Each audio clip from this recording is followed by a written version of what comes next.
કૃષ્ણ કનૈયા લાલ કી જય. શ્રાવણ સુદ પૂનમ અને રક્ષાબંધન. ને રક્ષાબંધનનું નામ પડે અને આપણે નજરની સામે આવે કે ભાઈ બહેનના રાખડી બાંધવાનો આ પવિત્ર દિવસ. તો આપણે ભાઈ બહેન એકબીજાને રાખડી તો બાંધીએ છીએ, પણ શું આ રક્ષાબંધન ભાઈ બહેન પૂરતી સીમિત છે? તો કે ના. પહેલાંના જમાનામાં પણ અને પહેલાંના શાસ્ત્રોની વાર્તાઓમાં પણ છે કે રક્ષાબંધન એટલે ફક્ત ભાઈ બહેનના પવિત્ર પ્રેમ પૂરતો જ આ દિવસ નથી. જ્યારે ઇન્દ્રદેવ યુદ્ધ કરવા જતા હતા દાનવો સાથે, ત્યારે એમની પત્નીએ પણ એમના વિજય થાય એટલે એમને રક્ષા બાંધી હતી કે તમારું આ યુદ્ધમાં તમારો વિજય થાય. કુંતા માતાએ જ્યારે અભિમન્યુ સાતકોઠાનું યુદ્ધ જીતવા જાય છે, ત્યારે માતા કુંતાએ પણ અભિમન્યુને રાખડી બાંધી હતી કે તું જીતીને આવજે સામા પક્ષે. એવી જ રીતે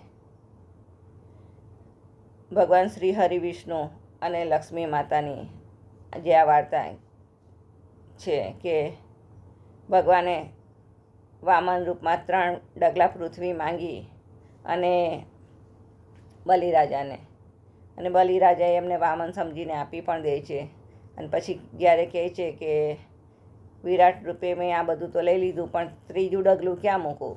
ત્યારે બલિરાજા કહે છે કે હવે તો તમે મારા મસ્તક ઉપર મૂકો. અને જ્યારે પછી મસ્તક ઉપર મૂકીને એમને પછી પાતાળમાં, તો બલિરાજા એમની પાસે ભગવાન પાસે વરદાન માંગે છે કે હવે તમે મારા દ્વાર પાર થઈને રહો.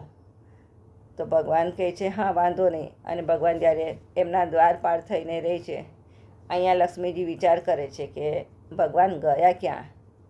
ત્યારે નારદજી કહે છે કે માતાજી, ભગવાન તો બલિરાજાને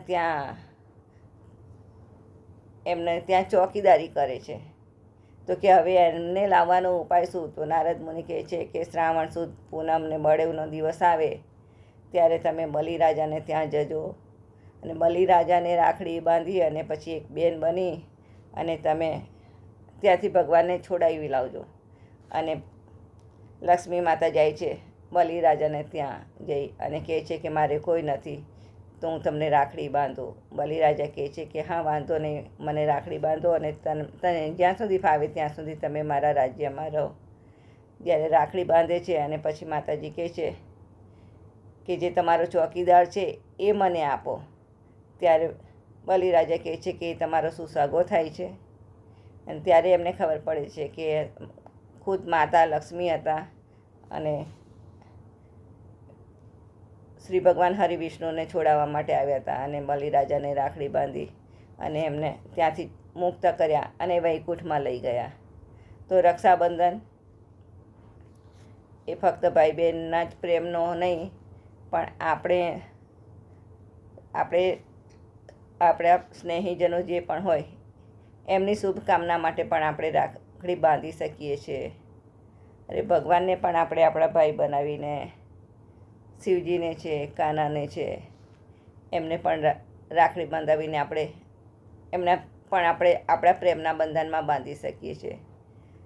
તો તમે પણ રક્ષાબંધનના દિવસે ભગવાનને કાનાને, ભગવાનને ભોળાનાથને, ગણપતિ દાદાને પહેલી રાખડી એમને અર્પણ કરી અને એમને પણ પ્રેમના બંધનમાં બાંધી દેજો.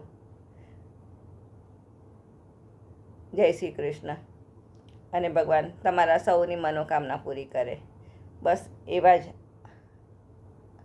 આશીર્વાદ સાથે જય શ્રી કૃષ્ણ.